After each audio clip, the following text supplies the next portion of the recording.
Assalamualaikum warahmatullahi wabarakatuh. Perkenalkan, nama saya Regita Pitarena, NIM 1906411000025 dari kelas 5A. Pada kesempatan kali ini saya akan melakukan presentasi terkait dengan cara menguji T berpasangan dan juga T independen. Untuk soal yang pertama, data yang disajikan adalah data banyak istilah IPA yang dapat dihafal oleh kelompok kontrol dan juga kelompok eksperimen. Di sini datanya adalah sebagai berikut. Kemudian langkah-langkah yang dilakukan adalah yang pertama, menentukan parameter yang diuji. Di sini parameter yang diuji adalah rata-rata. Kemudian yang kedua adalah menentukan H0 dan juga H1. H0-nya adalah tidak ada perbedaan rata-rata banyak istilah IPA yang dihafal oleh kelompok kontrol dan eksperimen. Sedangkan H1-nya adalah ada perbedaan rata-rata banyak istilah yang dihafal oleh kelompok kontrol dan juga kelompok eksperimen.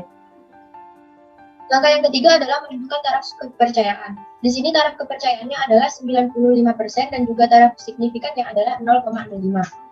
Kemudian yang keempat, menggunakan uji T independen. Kemudian yang kelima yaitu melakukan uji homogenitas. Sebelum kita melakukan uji homogenitas, kita tentukan dulu F-nya. Di sini F sama dengan varian terbesar dibagi varian terkecil. Untuk mengetahui varian terbesar yang mana dan varian terkecil yang mana, kita lakukan uji variansi pada data yang disajikan. Caranya adalah sama dengan var TTS dalam kurung, kemudian kita tarik tabel yang akan dihitung. Setelah itu enter. Di sini sudah diketahui nilai variansinya adalah sebagai berikut. Kemudian lakukan hal yang sama pada data yang kedua. Sama dengan var TTS dalam kurung, ditarik datanya, kemudian enter. Nah, di sini kan sudah dapat diketahui bahwa varian terbesar adalah 3,56. Oleh karena itu, selanjutnya kita tulis var 1. Kemudian variabel yang terkecil kita tulis var 2. Untuk menguji homogenitas, kita klik data, kemudian data analisis. Di sini kita klik yang F-test to sample for variance. Kemudian OK. Sini kita hapus dulu. Untuk variabel 1 kita gunakan tabel yang ini, kontrol. Untuk variabel yang kedua kita gunakan tabel yang eksperimen. Nah, di sini sudah muncul tabelnya sebagai berikut. Langkah selanjutnya adalah menganalisis homogenitas dari data tersebut. Caranya adalah di sini tentukan F-hitungnya. F-hitungnya kita warnai dulu, kemudian F-tabelnya. Nah, cara menganalisisnya adalah kita gunakan rumus yang di sini. Di sini kita lihat F-nya adalah sama dengan 1,417.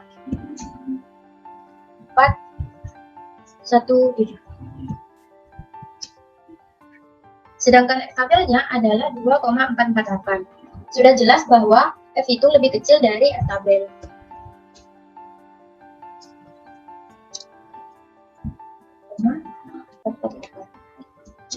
Maka H0 diterima. Untuk lebih memperjelas, kita gunakan uji p-value-nya.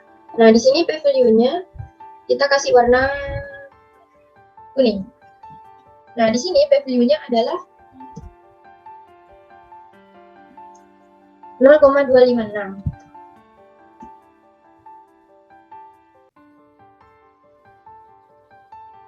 Nah, dapat diketahui bahwa 0,256 itu jelas lebih besar dari 0,05. Nah, 0,05 ini adalah tadi taraf signifikannya. Nah, karena p-value dari data yang diperoleh adalah lebih besar dari taraf signifikannya, maka H0 diterima.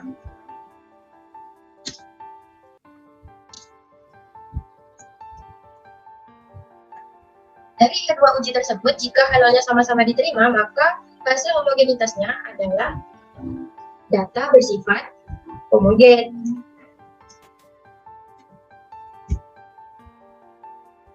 Nah, selanjutnya adalah kita uji T independen. Untuk melakukan uji T independen, caranya adalah klik data, kemudian data analisis, kemudian kita cari t-test to sample assuming equal variance. Kenapa kita gunakan yang equal variance? Karena tadi sudah ditentukan bahwa uji homogenitasnya adalah diperoleh data bersifat homogen. Kemudian klik OK. Di sini variabel satunya kita klik lagi yang data control. Kemudian yang variabel 2 klik lagi yang eksperimen. Kemudian ini dicentang labelsnya. Output range kita letakkan di bawahnya yang tadi. Dan klik OK. Nah, di sini sudah muncul tabelnya. Untuk cara mengujinya adalah kita uji t-statnya atau t-hitung. Kita warnai dulu warna kuning. Kemudian t-tabelnya kita warnai juga warna kuning. Nah, di sini kita memenuhi syarat yang kedua, yaitu t-hitung lebih kecil dari min t-tabel. T-hitungnya adalah min 2,224, lebih kecil dari min t-tabel, yaitu 2,048. Maka dari analisis tersebut dapat diperoleh K0 ditolak. Untuk lebih meyakinkan, kita lihat p-value-nya. Di sini kita gunakan p-value yang two-tail. Kita ubah warnanya menjadi warna hijau.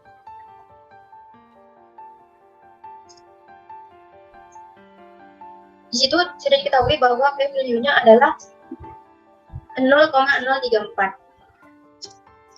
0,034. Itu jelas lebih kecil daripada 0,05.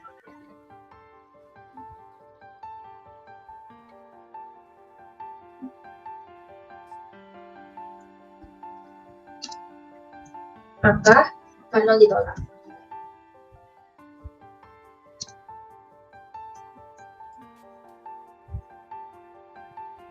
Nah, karena H0 ditolak, maka otomatis H1 diterima. Oleh karena itu, di sini kita simpulkan sesuai dengan H1 yang di sini. Jadi, ada perbedaan rata-rata. Banyak istilah yang dapat dihafal oleh kelompok kontrol dan juga kelompok eksperimen. Kita letakkan pada kesimpulan.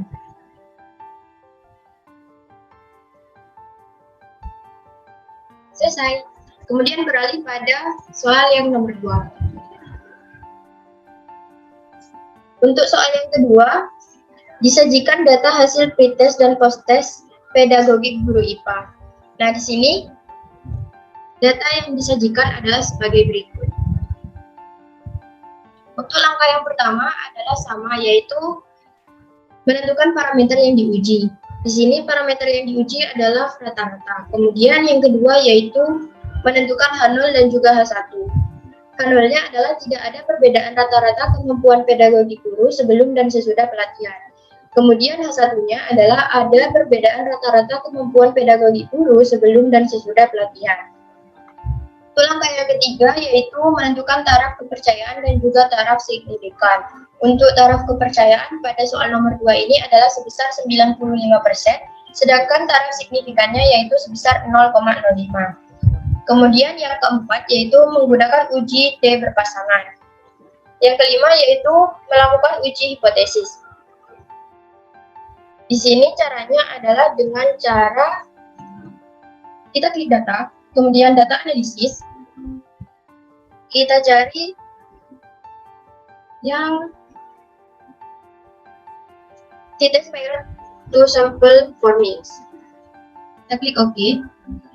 Untuk variabel satunya kita menggunakan yang pretest. Kemudian variabel 2-nya kita gunakan yang posttest.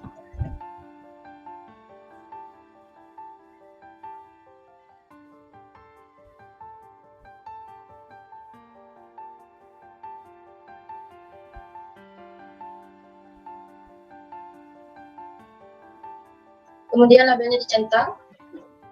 Output range kita letakkan di sini. Setelah itu klik OK. Kemudian kita analisis. Di sini kita ketahui bahwa T hitungnya adalah sebesar min 5.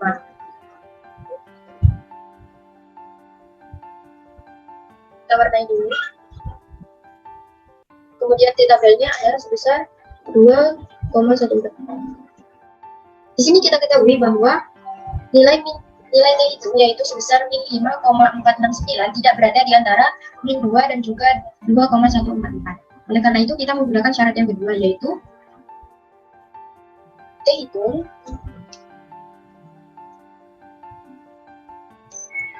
yaitu sebesar min 5,469 lebih kecil dari min T tabel yang sebesar min 2,145, sehingga H0 ditolak.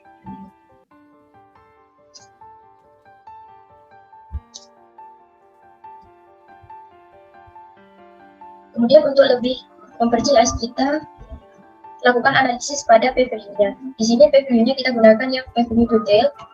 Kita kasih warna kuning. Nah, p-value-nya di sini adalah sebesar, kita lihat dari sininya ya, 0,0008. 0,0008. Itu jelas lebih kecil daripada 0,0005, sehingga H0 ditolak.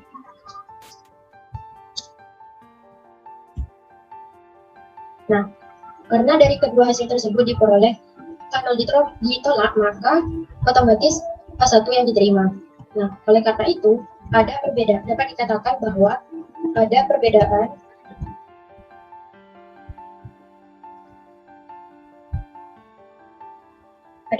rata-rata kemampuan pedagogik guru sebelum dan sesudah pelatihan.